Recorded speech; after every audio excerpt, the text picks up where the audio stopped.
அடுத்து இந்த டைமில் வந்து நம்ம கடுகு வந்து ஆட் பண்ணிக்கலாம். ஒரு 4 கடலைப்பருப்பு ஆட் பண்ணிக்கலாம். சீரகம் வந்து ஒரு 4 ஆட் பண்ணிக்கலாம். கடுகு எல்லாமே பொரிஞ்சதுக்கப்புறம் நம்ம பச்சை மிளகா, இஞ்சி வச்சுருக்கோம், அதை வந்து ஆட் பண்ணிக்கலாம். இப்போ கேஸ் ஆஃப் பண்ணிக்கலாம். கருவேப்பிலை, கொத்தமல்லி வந்து ஆட் பண்ணிக்கலாம். இப்போ நம்ம கர்ட் ஆட் பண்ணிக்கலாம்.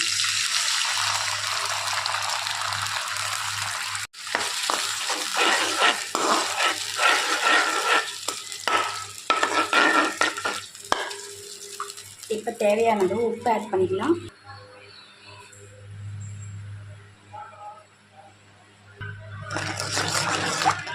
இப்போ ரைஸ் போட்டுக்கலாம்.